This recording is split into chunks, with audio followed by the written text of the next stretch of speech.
Hi, I'm Steven. And I'm Steve. And this is Cherry Knoll Whiskey Reviews. So, on the tail end of our 12 Days of Christmas, we figured we'd come back and kind of give you a breakdown of what came in first to last place over our 12 days, as we had scored them with you guys on each video.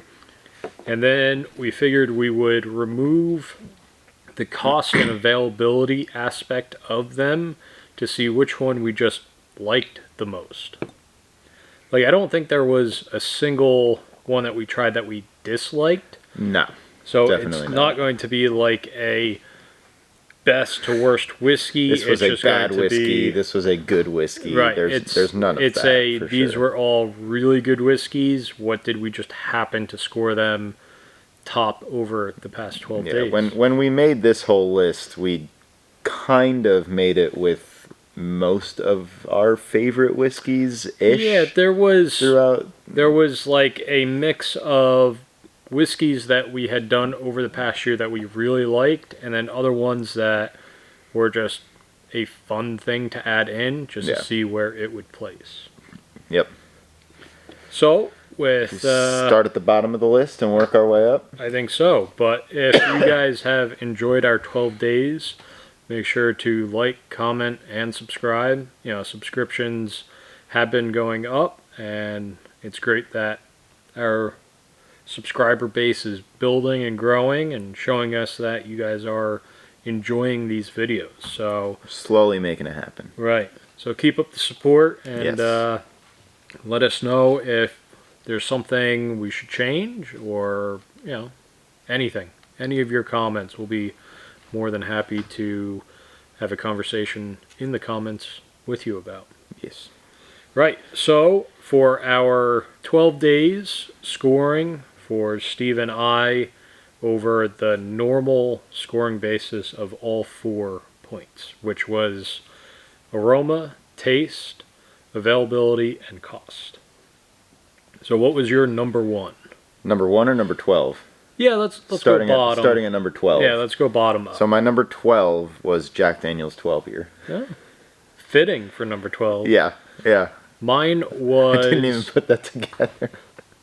Mine was 2022's Wild Turkey Master's Keep, which, you know, is a great bottle.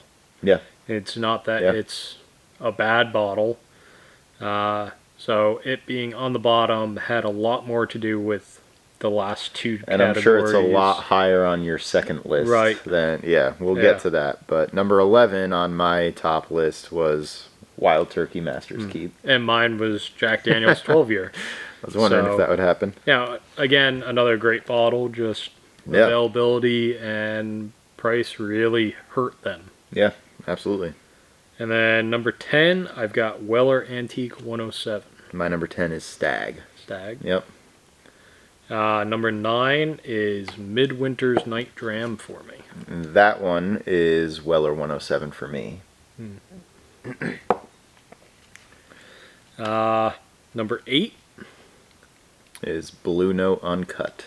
Elmer T. Lee. Oh, wow. And I really like that bottle, a little bit too. Of a discrepancy there. Yeah, my number 7 is Blue Note. My number 7, 12, 11, 10, 9, 8, 7 is Midwinter's Night Dram.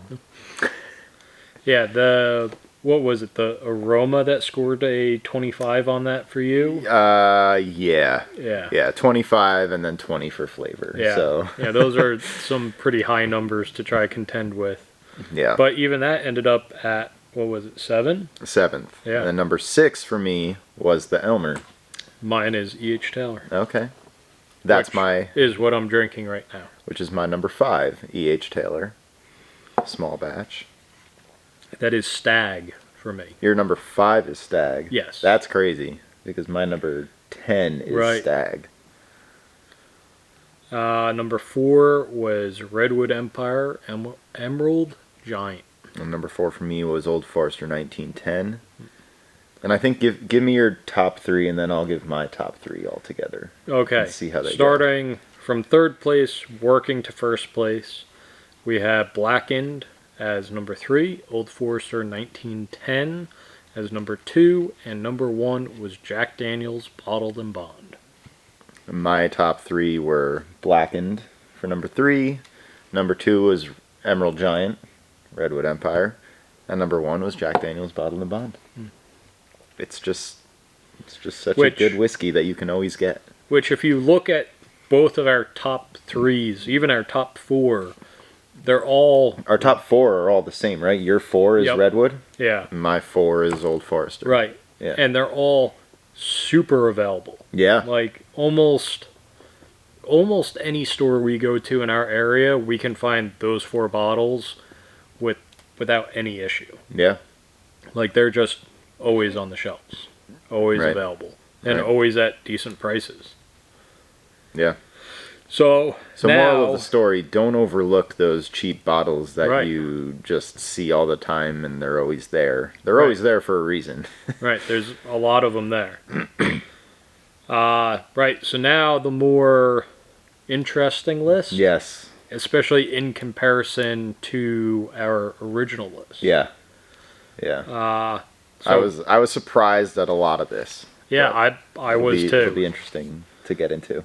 So my number 12 was my number 2, which is Old Forester 1910. Wow. Right off the bat. Right. My number 12, which technically is actually my number 9 because I had some ties in there. But at the bottom of my list is Blue Note. The uncut Blue Note. Yeah, my Blue Note is quite a bit higher up on that list.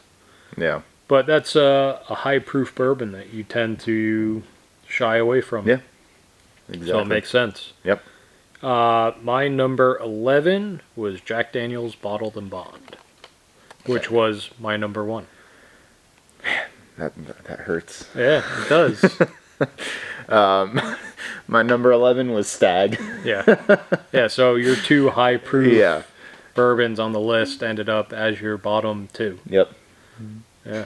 Even though they ranked higher on both the of them side. both of them were much higher. Right. Which well, neither actually one not much higher, is super hard to come across though. No. Yeah. No. So my number 10 was Redwood Empire. My number 10, which is tied with number 11, which is tied with Stag, is Old Forester 1910. Yeah. Number 9 and 10 are tied at 33 points, and my number 9 is Blackened. Number 9 is Blackened. Math. My number 9 is Elmer. Elmer. Which that surprised me. Yeah. And I'm not even into the 30s yet. We both really liked Elmer. Yeah.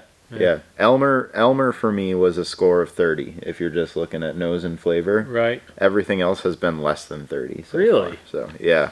Yeah, I think my, which of course I didn't write it down, my lowest was 31 on the score. Yeah, my lowest was 22.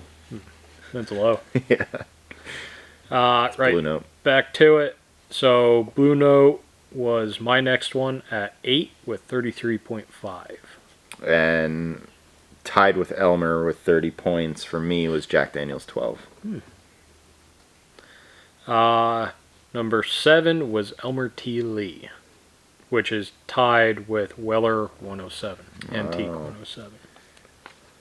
My number 7 is Blackened. Blackened. And then my number 6 is Weller 107. So right there we agree on right. that. What was your score for that? It hit direct middle for both of us. That was a 35. Mine was a 32. So right around there. Right.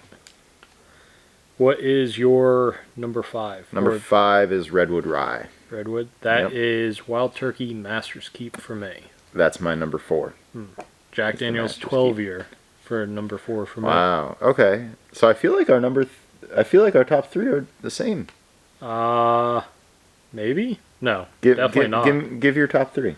So the third place is Stag, which is the bottom of your list. And then number 2 was Midwinter's Night Dram, coming in at a 44.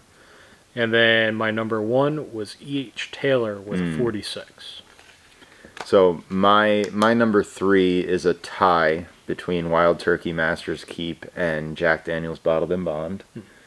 My number 2 is Midwinter's Night Dram.